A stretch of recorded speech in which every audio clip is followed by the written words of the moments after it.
नमस्कार दोस्तों, dynamic classes में आप सभी का स्वागत है। हमारा इस समय टॉपिक यूरोपियन कला जो हमारा इस समय प्रगति पर चल रहा है क्लास में। तो हमारा यूरोपियन कला में आज एक नया टॉपिक चालू होने वाला है, जो कि पुनरुत्थान कला के बाद एक छोटा सा आंदोलन हुआ जिसे रीतिवाद बोलते हैं। तो हम रीतिवाद को विस्तार से पढ़ेंगे। तो जो बच्चे अभी तक इस चैनल को सब्सक्राइब ना किए हों कर लें, अपने दोस्तों के पास वीडियो शेयर करें और वीडियो अच्छा लगा करें तो लाइक जरूर करें। चलते हैं, आज हम पढ़ते हैं एक छोटा सा आंदोलन है जो इटली में हुआ, और वो आंदोलन करने वाले पुनर्जागरण काल के ही कलाकार रहे हैं। तो उनमें से जो ये रीतिवाद जो एक छोटा सा आंदोलन है उसको पढ़ने वाले हैं। तो देखते हैं, सर्वप्रथम यहां पर लिख लीजिए रीतिवाद।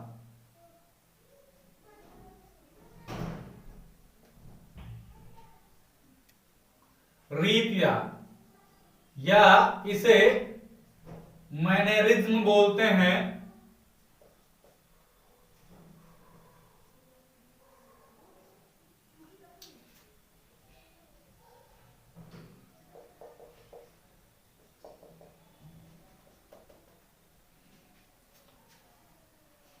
और टाइम पीरियड इसका ध्यान रखना है 1530 ईस्वी से 1600 ईस्वी इसका टाइम पीरियड रहता है, और इसका स्थान है इटली में। तो इसको हम यहां पर लिख देते हैं पुनरुत्थान कला के कुछ कलाकारों के द्वारा 1530 से 1600 ईस्वी के मध्य एक छोटा आंदोलन, छोटा कला आंदोलन किया गया, जिसे रीतिवाद कहा जाता है। रीतिवाद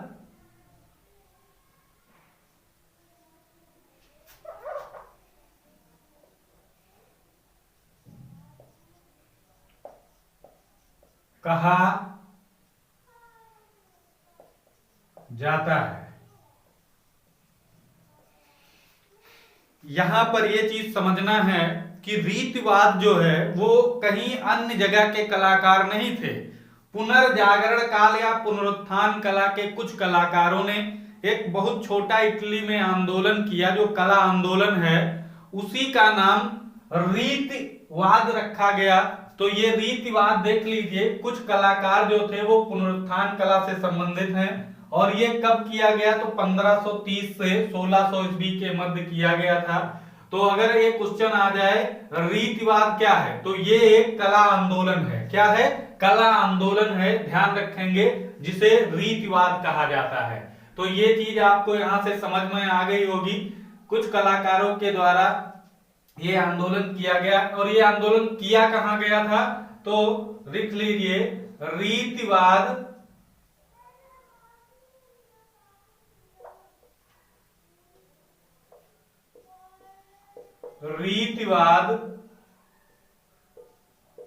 इटली का कला आंदोलन है।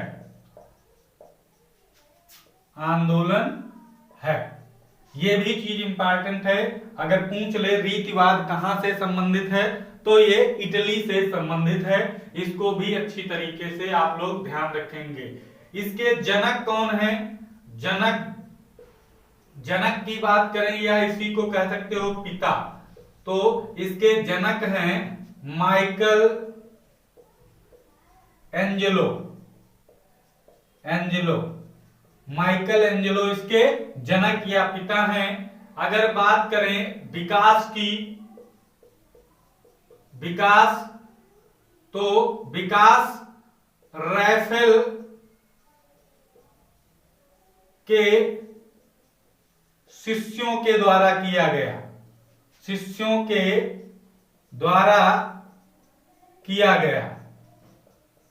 ये भी चीज इंपॉर्टेंट है।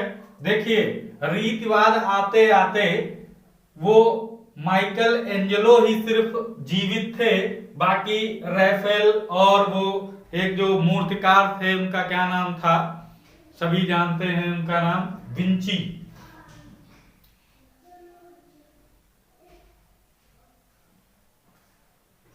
तो वो दोनों कलाकार नहीं रहे थे, इसलिए माइकल एंजेलो जो है वो इसके पिता कहलाते हैं और राफेल के शिष्यों के द्वारा इस आंदोलन को विकास दिया गया, यानी विकास किया गया। तो ये चीज इंपॉर्टेंट हो जाती है। माइकल एंजेलो का एक कथन है, माइकल एंजेलो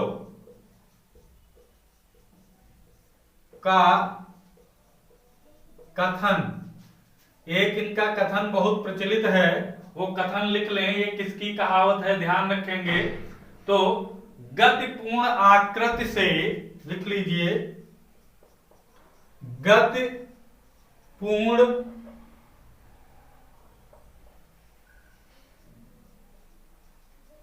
आकृति से, गतिपूर्ण आकृति से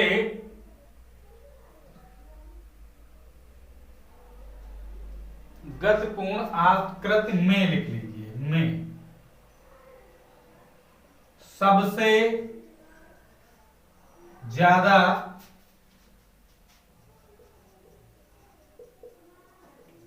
सौंदर्य विद्यमान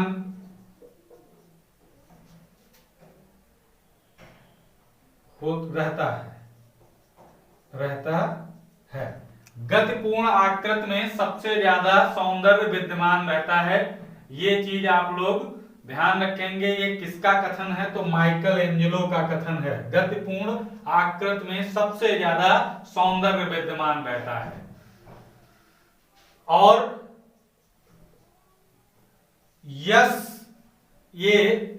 यस आकार की आकृति का विकास रीतिवाद में हुआ। ये काफी इंपॉर्टेंट चीज है। अगर पूछे एस आकार की जो ये रेखाएं हैं, एस आकार की जो आकृति है, इसका विकास किस वाद में हुआ, तो रीतिवाद में होता है। ये चीज इंपॉर्टेंट है। इसी से संबंधित ध्यान रखना, ये कहा गया है, क्योंकि ये जो यस आकार है इसे हम गतिपूर्ण आकृति कह सकते हैं। क्या कह सकते हैं, गतिपूर्ण आकृति। जो ये यस आकार का है इसे गतिपूर्ण आकृति कहते हैं। तो सबसे ज्यादा सौंदर्य विद्यमान रहता है, ये माइकल एंजेलो का कहना था। इसीलिए एस आकार की आकृति का विकास किसमें माना जाता है, रीतिवाद में माना जाता है। इसे क्वांटा प्रेस्टो भी कहा जाता है, ध्यान रखेंगे। इसे क्वांटा प्रेस्टो भी कहा जाता है। ये चीज ध्यान रखेंगे, इसे क्वांटा प्रेस्टो भी कहा जाता है, ये ध्यान रखेंगे। और या इसे सर्पाकार आकृति भी कहते हैं। इसे सर्पाकार आकृति भी कह सकते हो, क्योंकि ये सर्प की तरह दिखाई देता है। तो ये भी चीज इंपॉर्टेंट है। और अगर बात करें तो एक चीज यहां पर और लिख लें, रीतिवाद में ईसाई धर्म के चित्रों का विरोध किया गया यही आंदोलन है। ध्यान रखेंगे, रीतिवाद में ईसाई धर्म का जो चित्र थे उनका विरोध किया गया, इसीलिए इसे कला आंदोलन कहा जाता है। तो ये क्वेश्चन पूछा जा सकता है कि ईसाई धर्म के चित्रों का विरोध किस वाद में हुआ, तो रीतिवाद में, मैनरिज्म में। तो थोड़ा इसे इरेज करते हैं, फिर बात करते हैं। तो प्यारे बच्चों, आगे बात करें। अब ये चीज समझ में आ गई, ये आंदोलन क्यों कहा जाता है, क्योंकि इसमें ईसाई धर्म के चित्रों का विरोध किया गया था, इसलिए इसे आंदोलन कहा गया है। तो अब बात करें पुनरुत्थान तथा बारोक कला के मध्य की कला को रीतिवाद कहा जाता है। रीतिवाद कहा जाता है। कैसे कहा जाता है, तो देख लीजिए यहां पर, जैसे ये पहले चला कौन, पुनरुत्थान कला, पुनरुत्थान कला, इधर चला बारोक कला।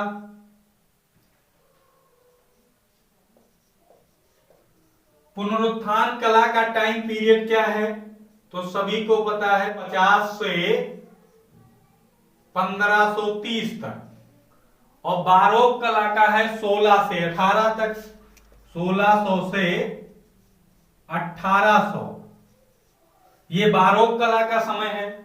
तो यहां 30 से और 16 तक का जो समय रहा है, तो यहां पर लिख लीजिए रीतिवाद। और यहां कब, 1530 से और कितने तक, 1600, ये जो टाइम पीरियड बीच में रहा है, इसे ही रीतिवाद कहा गया है। तभी लिखा है पुनरुत्थान तथा बारोक कला के मध्य की कला को रीतिवाद कहा जाता है। तो पुनरुत्थान का टाइम पीरियड आप देख सकते हैं 1350 से 1530 तक। उसके बाद चला है ये कला आंदोलन 1530 से 16 तक, फिर आता है बारोक कला। तो ये चीजें आपको अच्छी तरीके से समझ में आ गई होंगी। अब हम यहां पर थोड़ा बात कर लेते हैं रीतिवाद के प्रमुख कलाकार।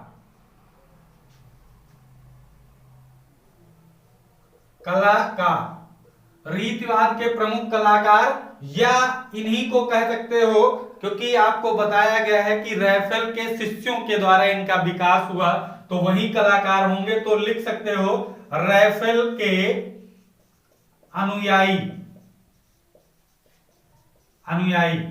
या रैफेल के अनुयायी हुए, या रीतिवाद के प्रमुख कलाकार, क्योंकि इन्हीं के अनुयायियों के द्वारा इसका विकास किया गया था। तो जितने भी कलाकार पढ़ेंगे इसमें, तो वो सभी रैफेल के अनुयायी हैं, ये ध्यान रखना है। तो पहले नंबर पे हम बात करते हैं किसकी, जैकोपो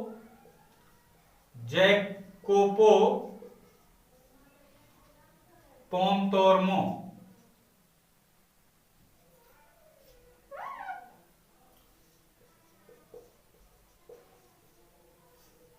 जैकोपो पोंतोर्मो, इनका एक चित्र काफी फेमस है, तो वो ध्यान रखेंगे, द विजिटेशन।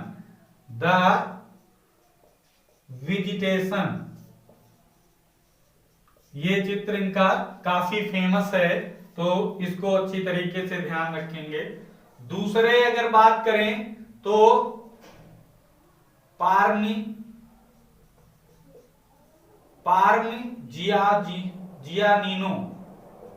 जियानिनो, पार्मिजियानिनो, ये इनका एक चित्र आप लोगों को पता होगा, काफी फेमस है, मैडोना की लंबी गर्दन, मैडोना की लंबी गर्दन, ये किसका चित्र है? तो ध्यान रखेंगे पार्मिजियानिनो का है, और इसे अंग्रेजी में भी लिख सकते हो, मैडोना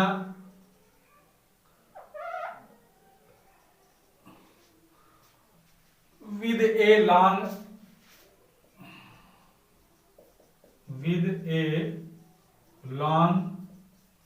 नेक, ये इंग्लिश में भी आप लोग लिख सकते हो,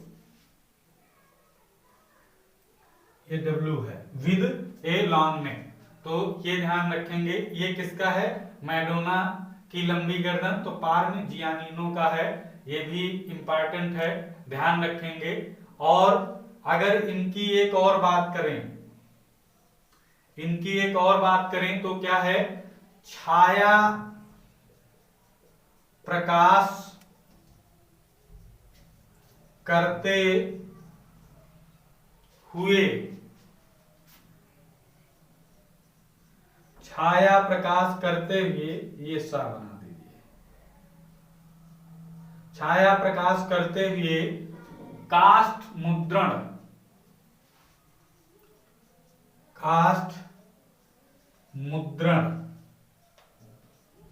छाया प्रकाश करते हुए काष्ठ मुद्रण करने वाला पुनरुत्थान कला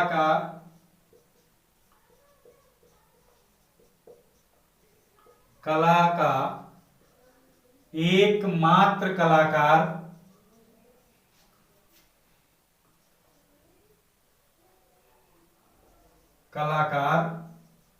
है।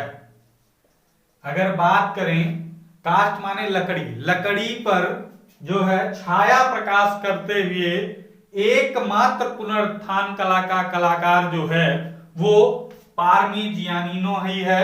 तो ये चीज ध्यान रखेंगे, छाया प्रकाश करते हुए काष्ठ मुद्रण, यानी लकड़ी पर जो कलाकृत की जाती थी उसमें छाया प्रकाश दर्शाना एकमात्र एक कलाकार है पार्मिजियानिनो, जिसने ये कर दिखाया। तो पुनरुत्थान कला का एकमात्र ही कलाकार है, तो इसको अच्छी तरीके से याद रखेंगे। अब अगला 3 नंबर पे अगर बात करें तो है आर्सिम्बोल्डो,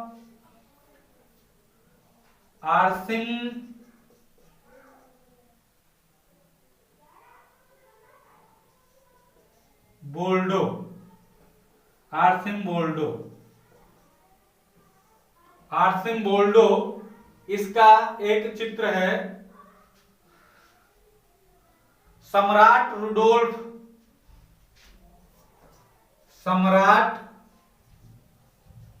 रुडोल्फ सेकेंड का चित्र, ये भी काफी प्रसिद्ध है। सम्राट रुडोल्फ का चित्र जो है आर्सिम्बोल्डो ने बनाया है, ये चीज इंपॉर्टेंट है। तो यहां तक आपको रीतिवाद से संबंधित जो चीजें थी वो बता दी गई, कहां पनपी, कैसे पनपी, क्या मुख्य विशेषता थी, सर्पाकृत आकृत यहाँ पर विकास हुआ, ये इंपॉर्टेंट चीजें यहां से आपको देखने को मिली। अब रीतिवाद और पुनरुत्थान कला के बीच में जो कुछ ऐसे कलाकार थे जो दोनों में बराबर सहयोग किए, तो उनको हम थोड़ा देख लेते हैं। तो इसको थोड़ा साफ करें फिर बात करें। तो यहां पर आप लोग नोट कर लें, रीतिवाद तथा पुनरुत्थान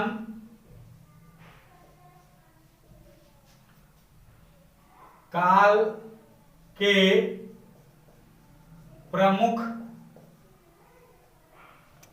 तथ्य,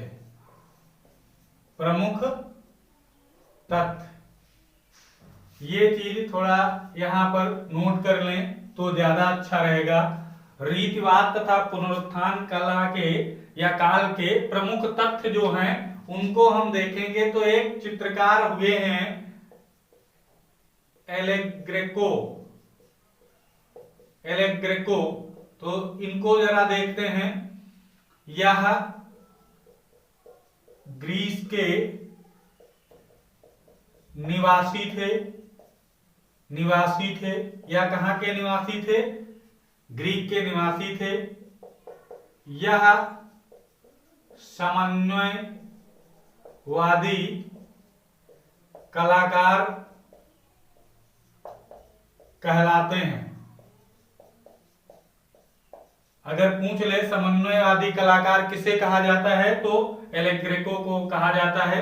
तो ये चीज एक इंपॉर्टेंट हो गई, इसने ध्यान रखेंगे। इनकी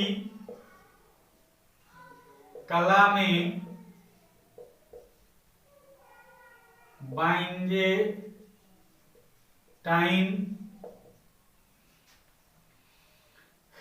कला का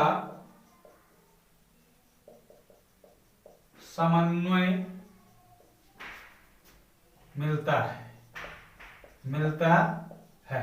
अब समन्वयवादी कलाकार अगर पूछता है तो ये एलेग्रेको को कहेंगे तो पूछ लेगा कि किस कला का समन्वय था, तो बेंजेंटाइन कला का समन्वय इनकी कला में देखने को मिलता है। प्रसिद्ध चित्र इनकी बात कर लें।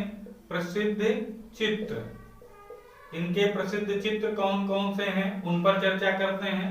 तो पांचवी मोहर ध्यान रखेंगे। पांचवी मोहर एक इनका चित्र है। दूसरा है, पहला ये हो गया। दूसरे की अगर बात करें तो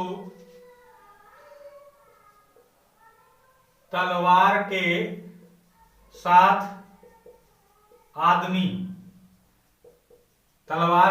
आदमी किसका चित्र है? तो एलेग्रेको का है। और तीसरा ईसा के वस्त्र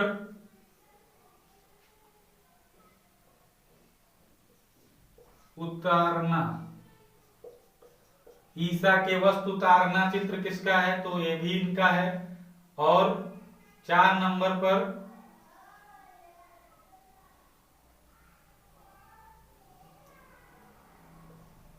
पूजा गृह से व्यापारियों को बाहर निकालते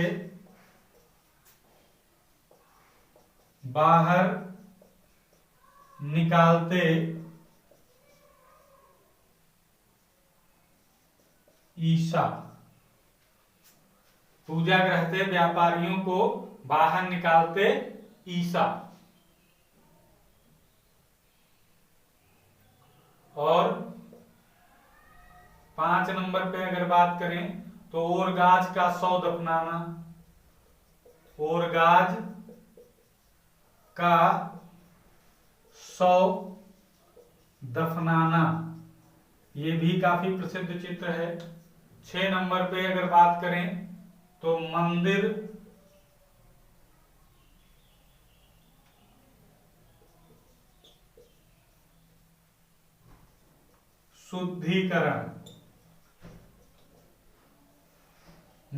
शुद्धिकरण किसका चित्र है? तो एलेग्रेको का है। तो ये एलेग्रेको के बारे में जान लिया। और एक कलाकार हैं जिनका नाम है ड्यूरर। तो प्यारे बच्चों यहां पर लिख लीजिए अल्बर्ट ड्यूरर। जर्मनी के रहने वाले थे। जर्मनी, ये चीज ध्यान रखेंगे। यहां लिख लेंगे यह जर्मन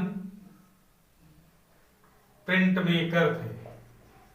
प्रिंट मेकर या कह सकते हो छापा कलाकार। तो या जर्मन प्रिंट मेकर या छापा कलाकार थे। जन्म की अगर बात करें तो इनका जन्म 1771 ईस्वी में हुआ था। कहाँ हुआ था? तो जर्मनी में। जर्मनी, ये भी चीज ध्यान रखेंगे। और अगर पूछे जर्मन पुनरुत्थान कला से संबंधित कौन है, जो पुनर्जागरण जर्मन में हुआ जर्मनी में, तो अल्बर्ट ड्यूरर का ही नाम आता है। ये भी चीज यहाँ पर ध्यान रखेंगे। प्रसिद्धि इनकी तो घुंघराले बालों को बनाने में प्रसिद्ध थे। घुंघराले बालों को बनाने में ये प्रसिद्ध थे। और अगर बात करें, यहां ब्रैकेट में थोड़ा लिख लो, बालों का सर्वश्रेष्ठ कलाकार, बालों का सर्वश्रेष्ठ कलाकार रूबेंस को माना जाता है। रूबेंस ये बारोक कला से संबंधित है। बारोक कला में इनको पढ़ेंगे। किसमें पढ़ेंगे? बारोक कला में पढ़ेंगे। बालों का जो सर्वश्रेष्ठ कलाकार। लेकिन घुंघराले बालों को बनाने में सबसे ज्यादा प्रसिद्ध कौन था? तो अल्बर्ट ड्यूरर को ध्यान रखेंगे, ये महत्वपूर्ण है। और इसने क्या किया? तो काष्ठ शिल्प तथा उत्कीर्ण चित्रों का विकास किया। किसने? ड्यूरर ने। लकड़ी पर जो काट के उत्कीर्ण चित्र बनाए जाते थे, उत्कीर्ण चित्र, तो उसका विकास यानी उस तकनीक का विकास किसने किया था? तो ड्यूरर ने किया था। ये चीज इंपॉर्टेंट है, इसको वेरी इंपॉर्टेंट में रख सकते हो। प्रसिद्ध चित्रों की बात करें, इनके प्रसिद्ध चित्र कौन कौन से हैं तो उस पर चर्चा कर लेते हैं। प्रसिद्ध चित्र है इनका अकेलापन किसका है? तो ड्यूरर का ध्यान रखेंगे। दूसरा अगर बात करें तो सैनिक हो गया, सैनिक, ये भी चित्र। और गुलाब के हारों वाली मैडोना, गुलाब के हारों वाली मैडोना, ये चित्र किसका है? तो ड्यूरर का है। और बड़ा भाग्य, इसे अंग्रेजी में कहते हैं नेमेसिस।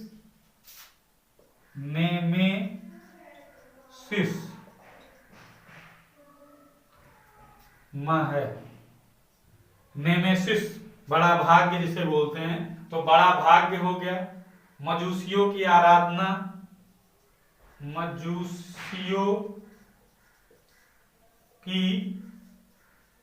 आराधना, ये भी चित्र ध्यान रखेंगे। फैशन,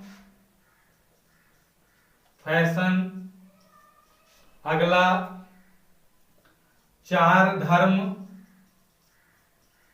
प्रचारक किसका चित्र है? तो ड्यूरर का है। फैशन किसका चित्र है? तो अल्बर्ट ड्यूरर का है। और ध्यान रखेंगे एक चित्र, the great triple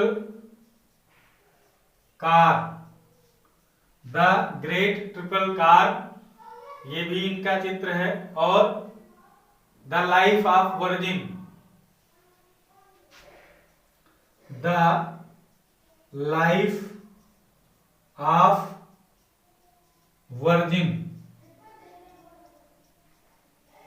of virgin, यह 19 चित्रों की श्रृंखला है। 19 चित्रों की श्रृंखला है ये। द लाइफ ऑफ वर्जिन को ध्यान रखेंगे सभी बच्चे, यह 19 चित्रों की एक श्रृंखला है और किस पर है? वुडकट है, वुडकट। सभी बच्चों जानते हो लकड़ी के उस पर ये श्रृंखला अंकित है, तो ध्यान रखेंगे क्योंकि यहाँ पर आप लोग जानते हो काष्ठ शिल्प के लिए काफी प्रसिद्ध हैं, क्योंकि इन्होंने काष्ठ शिल्प पर उत्कीर्ण चित्रों का विकास किया है। तो द लाइफ ऑफ वर्जिन आपको वुडकट पर मिलेगी। तो यह 19 चित्रों की श्रृंखला है, इसको भी ध्यान रखेंगे। और इनकी एक काष्ठ श्रृंखला है, तो काष्ठ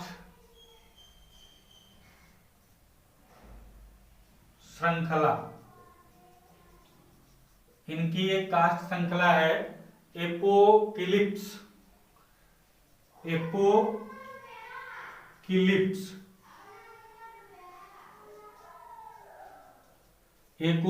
एपोकिलिप्स काष्ठ श्रृंखला है, ड्यूरर की है, ये भी ध्यान रखेंगे।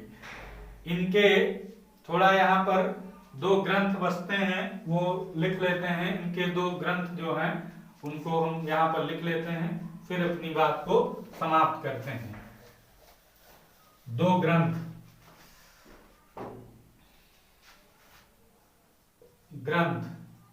कौन कौन से हैं? तो the book of human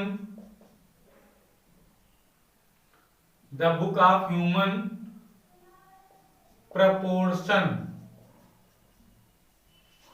the book of human proportion, night,